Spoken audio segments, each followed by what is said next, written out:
So na journée à Lilo na pesimbote na ba Congolais tout bazali kolanda biso et surtout bandeko yo bazali kolanda biso libanda ya République démocratique du Congo bandeko nazolo ba vraiment ndeko Corneille nanga vraiment plaira nanga leli nini nanga zolila nini nanga moni vie na ye komi en danger Kagame vraiment atinanga contre mire nanga pense a komi koluka muntu ya ko sauver alobaki Tshisekedi azokanga batu kuna na Kinshasa. Tshisekedi azali kokotisa batu na bakasho mais ayeko se retrouver que bisika azali azasi ko na vrai boloko koleka même oya lingaki azala na Kinshasa.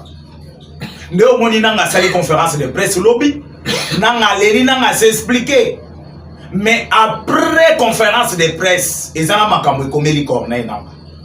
Bokolanda ona émission na biso lelo. Bokolanda émission.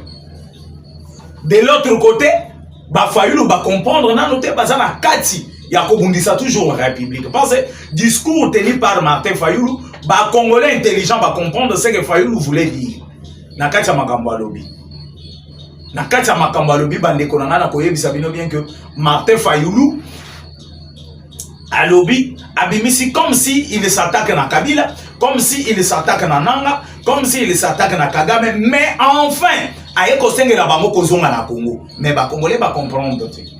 On va s'expliquer sur ça. On va s'expliquer. Bandeko awa tozo solo la nabino plusieurs prisonniers Rwanda bandiko libéré. Est-ce que baza ba vrai prisonnier congolais parce que bazo bima ba moribond. Bazo bima ba moribond. Est-ce que moribond oko déterminer que oyaza Rwandais, oyaza Ougandais, oyaza Congolais ou bien oyaza Angolais? Moyen oye bezati. Il faut faire beaucoup d'attention sur les prisonniers au Rwandais bazali kotika. Mes chers amis, vous likez dans nous d'abord émission avant la banda, vous partagez d'abord émission et surtout bino bandeko ya motema malamu bazali kolanda stani boy chutwa kubazikunde momutombo. Je pense très bien que beaucoup zala ebele benga ba voisin. Hein? Belé la ba voisin stani a bandi. Stani a bandi ya kalanda émission, yoka elengia émission, yoka makambo ezole kanakati mboka na biso awa tozo solola na bino. L'émir du Qatar azali awa sur place na Kinshasa. Aye kolukanini, je commence par là. Mes chers amis, vous savez tous, ba Rwandais façon ba memela ki mboka na biso.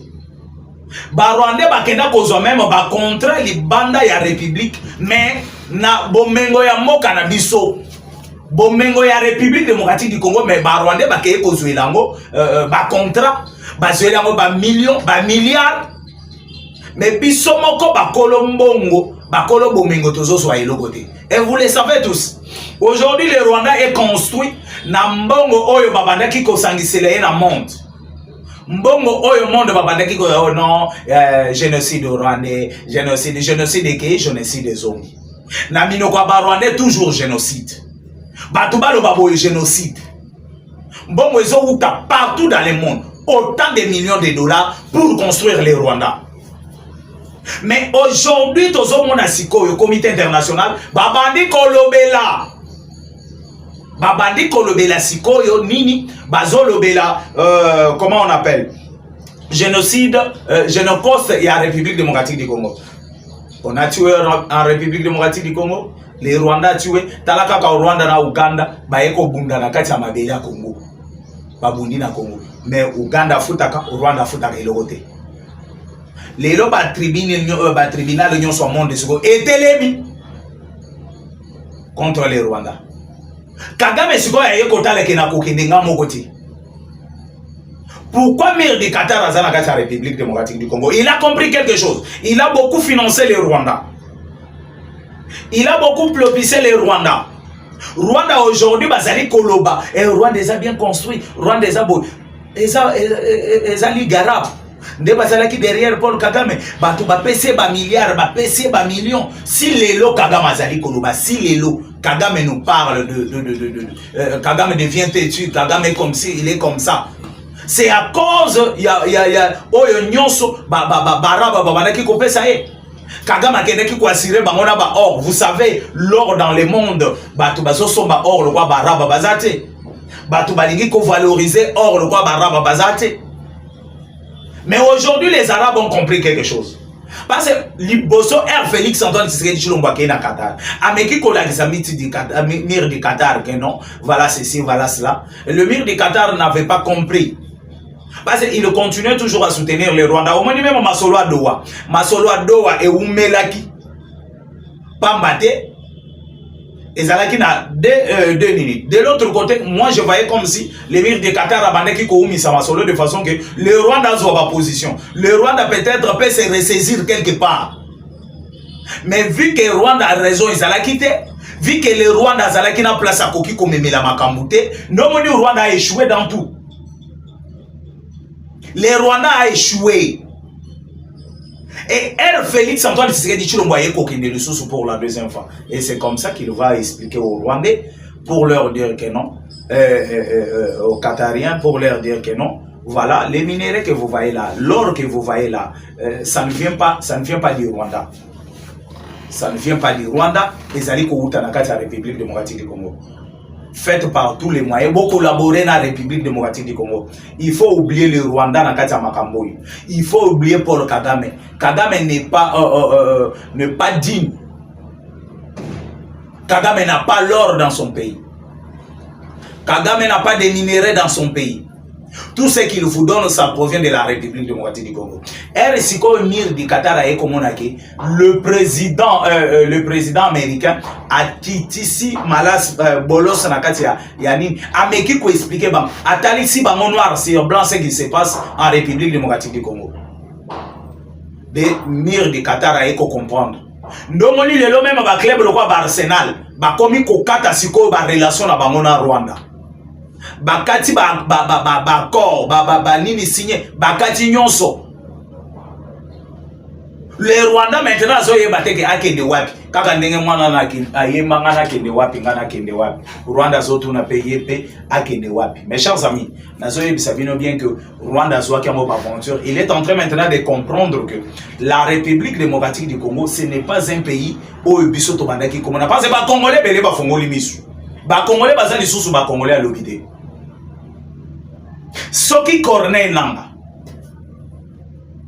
Il a tenté ses aventures, mais ça n'a pas tenu. Il a essayé avec ses aventures, ça n'a pas tenu. Awa les États-Unis d'Amérique. Parce que mire de Qatar a négocié dans ndenge nae ayeko silisa makambo nae ndenge pe président israélite ayaki ndenge pe mire de Qatar a signé accord monaki ministre des affaires étrangères na ministre des affaires étrangères ya kuna ministre ya transport na ministre ya transport ya Qatar donc na ba secteur rebelle sikoyo le Qatar a lingué à investir dans la République démocratique du Congo. Le tout est déjà signé. Une fois Banzela, au moni Banzela Daniel Bumba Fongoli par deux. Beaucoup moins de transport et comme l'eau pamba. Moutoua des essaie de profiter aux aura des gens bongo. Au bateau à demi terrain, vous aussi la calamité. Vous aussi la calamité. Parce que les Congolais allaient travailler dans mon thème à contre des Konaï. Au moni Moutoua Mimi Batunazan a quitté ses mamans en première rue. Bazuli sous première rue, Bakiti na Pomatete. Moutou azuli sous pour matete akiti na quartier. Azuli quartier akiti na des bonhommes. Azuli des bonhommes a commis na Kengasa na souk. Mais souk azoki de Timalou. À cause de combien de transports? À cause de combien de transports? Place à des transports, à cause de transports, ceux qui 8, ceux qui 9 pour Akoma Bisegazoki. Akoma Bisegazoki. Et toujours biloko ba congolais naïb sakabino tout le temps biloko ba congolais ba koki ko vanda kolobela ngwana mais au mona ka ba congolais ba vanda la ba fertilité. Moïse Mbi azobeta na arena azoteka nini $8 azoteka $12 des fertilités, des choses qui n'ont pas sa place. Kobeta Moïse Mbi na arena ça va servir la République démocratique du Congo quoi? Oui, c'est notre musicien de la République démocratique du Congo, oui bien bon, mais concerne na servir le Congo nani na éviter wana selonga au moins mon temps vendeli siko akomi ko beta masolo prix il y a vu privé à Moïse Mbi. Est-ce que vu privé à Moïse Mbi et la République démocratique du Congo ça quelle est les relations? Et c'est ça les Congolais. C'est ça les Congolais. Mes chers amis, na mekaki ko beta li solo ya mur de Qatar na pambate parce que le mur de Qatar yende mutwazaki clé. Même la France, bazalaki derrière du Qatar, ndé babandaki, kosala makamuna bamona kati Rwanda. Vous connaissez tous, même Donald Trump era comme président, comment les Qatariens bazouaki volent moko ya haut niveau pour baper ça na Donald Trump, malgré il avait refusé. Bazan bato basimbi mbongo, bato basimbi mom, au moni lelo bazana Kinshasa, baye ko signer bakor na ba secteur kilikili. Baye ko signer bakor na ba secteur ebélé. Oh ba Congolais, tout bazana kati ko comprendre.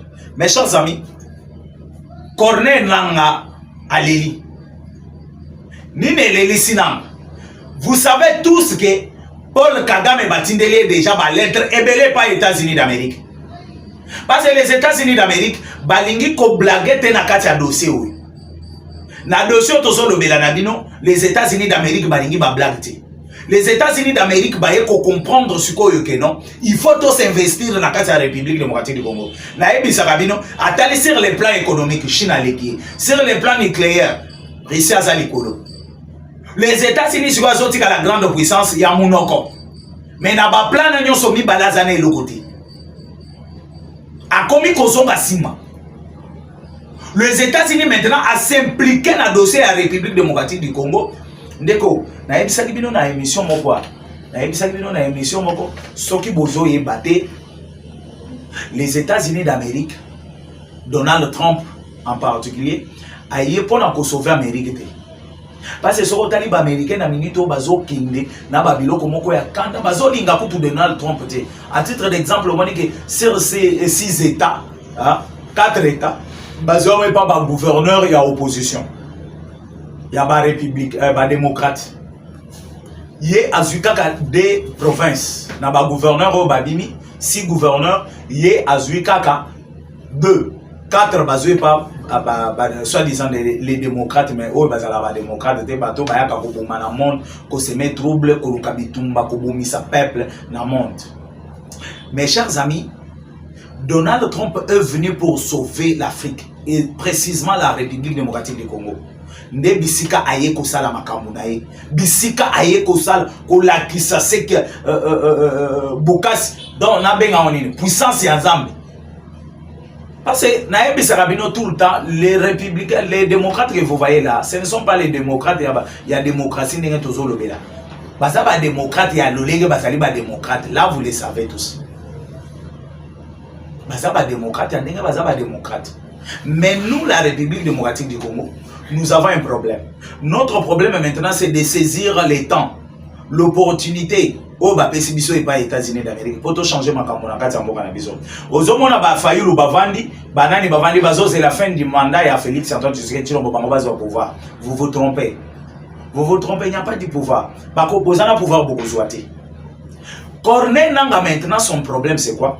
Kagame après cotine de la lettre ba outi cotine de la lettre il y a 2 jours, les lois à 3e journée batindi na ambassade ya États-Unis oyo azali na Rwanda. Batindeli ye mutu mususu aya kopesa ye moko na maboko parce que soko ozui ambassadeur te mais ya muto ya ye kotikela na maboko okozanga kozwa mote.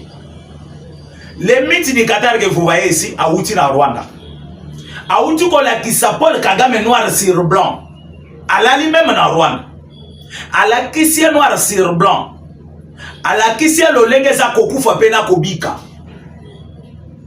aebisen de kotala ba lettre nyonso ba komi koti de le pa États-Unis d'Amérique lukao longa na makambo eloko ezali ko sala Paul Kagame zani Kagame vit que akosaki ba Rwandais trop asiraki ba Rwandais makambo ebele aebisaki ba Rwandais je vais faire ceci, je vais faire cela, je vais faire cela, mais azomona siko ke nyonso ane ko simbati akokoma na souk akokoma vraiment akokomisa ba Rwandais bisika ebisaki bangote.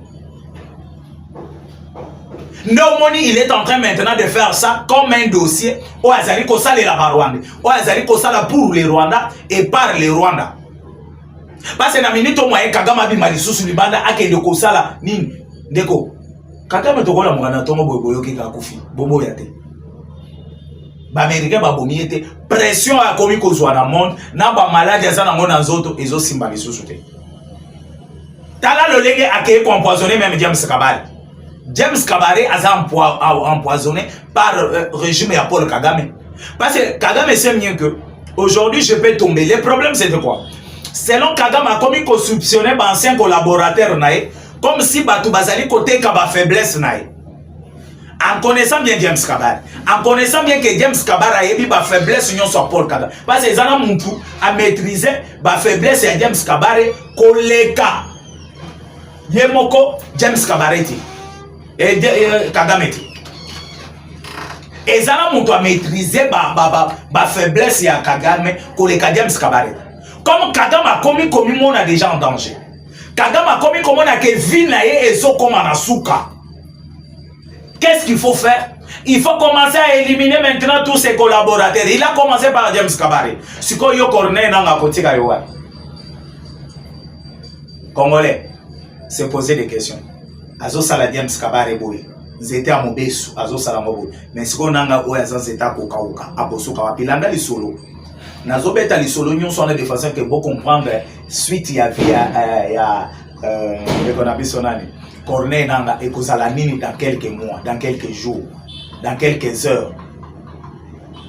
Ba empoisonner James Kabare. Ba zui James Kabare ba memie libanda ya Congo. Na libanda ya Congo ba yebise ndeko. Des grands poissons ça déjà dans autres noms. On ne peut pas faire autrement.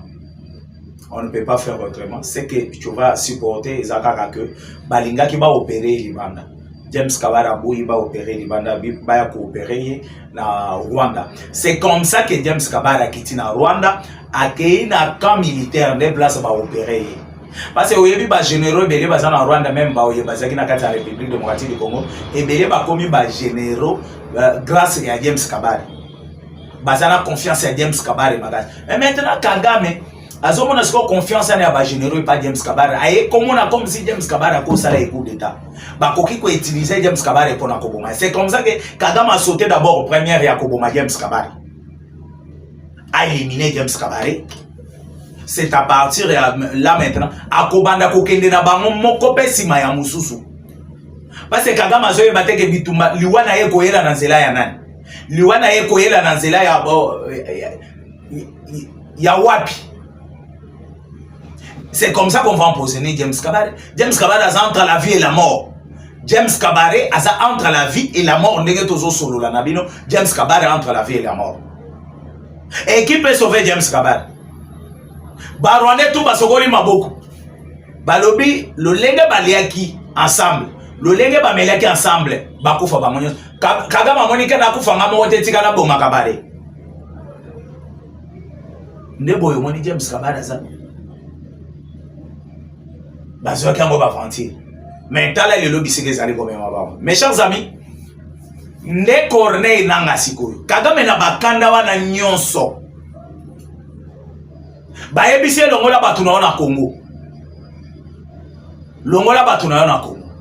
Kagame aboyi kolongola batu na Congo, il a décidé ya koboya kolongola batu na kati ya République démocratique du Congo. Yakobo ya kolongola batu na kati ya République démocratique du Congo.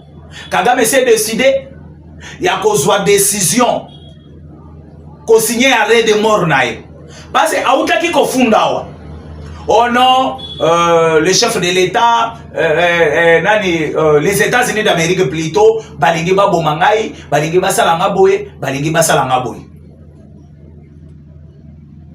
Sokozo yebate. Sokozo yebate. James Kabare Kagame azali ko koma ba lettre azali ko expliquer na monde lolenge États-Unis balingi ba bomaye. Awa sikoyo les États-Unis bangana ba commis plusieurs mikanda ya koyebisa ye position aux États-Unis bazu. Ya koyebisa ke tozolinga lisusu ba soda na ona kati ya République démocratique du Congo te. Tozolinga lisusu ba soda na obavanda na kati ya mboka na te. Bimisa ba soda na yo Kagame. Kagame bimisa Kagame azo yo kate. Kagame sans tête. Kagame alobinga na kolongola te ba soda na ye. Soka kokufa akufela na kati ya République démocratique du Congo. Le problème c'est quoi? Kagame azomona ba soda na ye soki balongwe. Bato bakozonga na kati ya Goma na Bukavu. Bakobanda ko découvrir tout ce que Kagame a fait. Comment Kagame a tué. Comment il a tué na ba pays na ba province na ba territoire na nyonso. Ba fausse commune. Nde loko Kagame azana kati ya kobanga.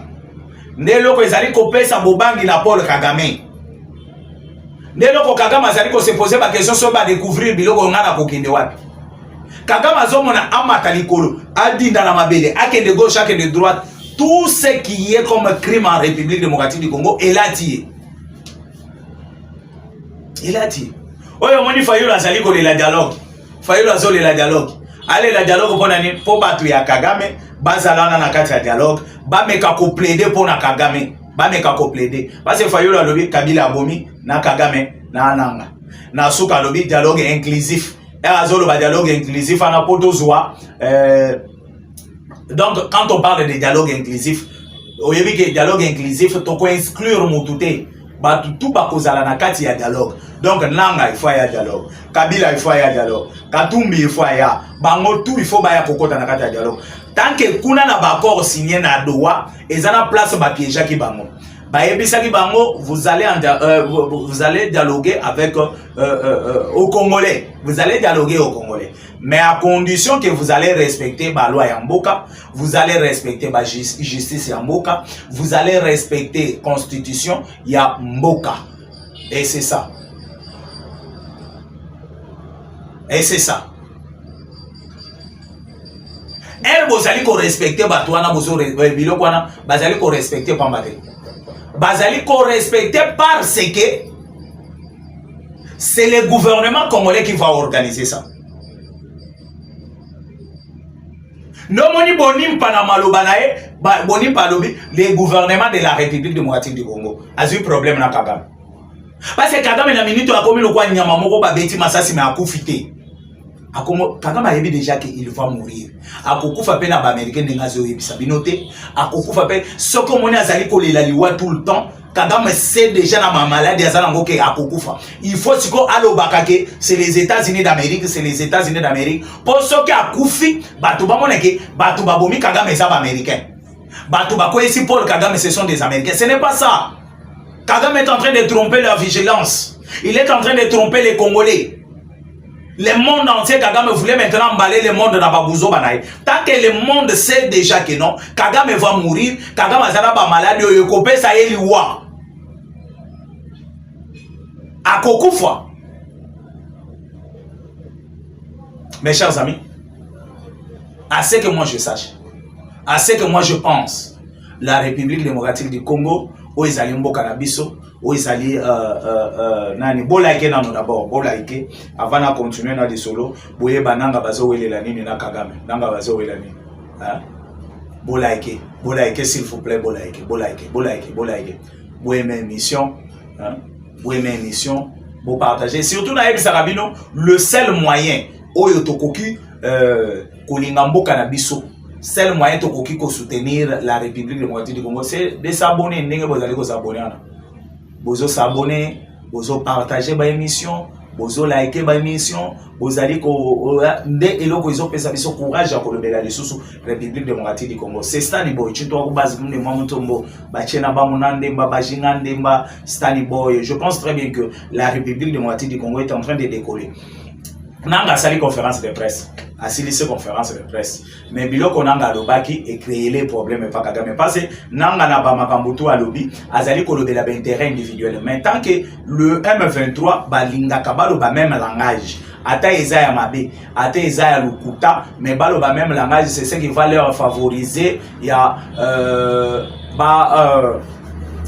bazala ensemble, hein? Bazala ensemble dans le sens que maloba bazoloba. Ezala maloba ya teke oyo alobi eloko moko eza contraire oyo pe alobi non bazala ne loko makambo bazolo bezala makambo ya donc tozo se soutenir ko atana babuzoba tozo se soutenir c'est ce que Kagame na batu na ye balingaka donc bazo se soutenir atana babuzoba et maintenant nanga alobi ba eko comprendre que nanga alobi pambate nanga zali koloba hein nanga zali koloba pour na intérêt na personnel alongwe na balangage na bango oyo bango babandaki ko penser koloba balongwe na balangage oyo babandaki ko penser ko salela nanga ke siko mupanzi nde problème ya ba Rwandais na Corneille na yamana nde directement omoni lolenge kani ba Rwandais ba convoquer Kagame nani nanga